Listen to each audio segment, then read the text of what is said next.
If you have a condition in your neck that puts pressure on your spinal cord or spinal nerves, your doctor may recommend a posterior cervical laminectomy and fusion.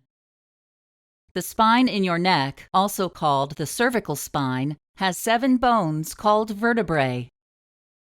The front part of each vertebra is called the vertebral body, except for the first vertebra.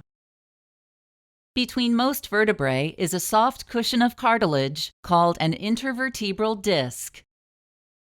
The back part of each vertebra has a curved section called the vertebral arch.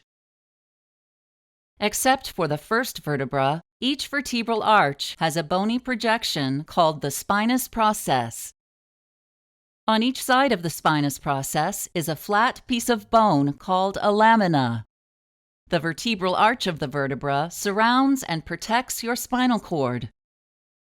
A column of nervous tissue connecting your brain to other nerves in your body. Your spinal cord passes through an enclosed space called the vertebral canal, which is formed by the vertebral arches of your vertebrae.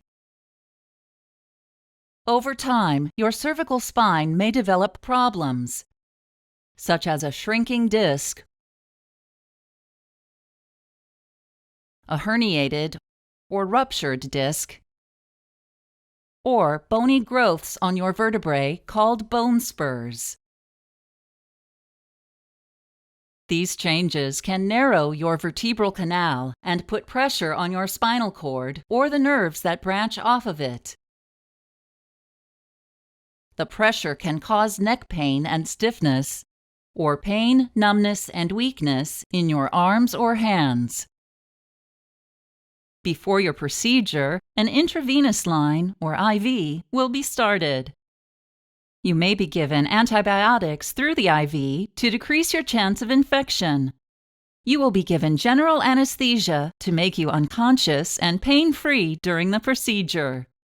A breathing tube will be inserted through your mouth and down your throat to help you breathe during the operation. Your surgeon will make an incision on the back of your neck. The laminae of the affected vertebrae will be exposed. The spinous processes and laminae will be removed from the affected vertebrae to relieve the pressure on your spinal cord and nerves. Next, your surgeon will remove the outer layer of bone. Metal rods or plates will be attached to your vertebrae with screws. Your surgeon may use some bone tissue, called a bone graft, usually taken from your hip bone. This bone graft material is placed along your vertebrae. These steps are done so your vertebrae can grow together or fuse. Your surgeon will close your skin incision with sutures, surgical skin glue, or staples. Your neck may be placed in a collar to keep it still while your vertebrae fuse. After your procedure, your breathing tube will be removed, and you will be taken to the recovery area for monitoring. You'll be given pain medication as needed. You may be released from the hospital within 2 to 3 days after your procedure. You will wear your neck collar for several weeks while your vertebrae fuse together.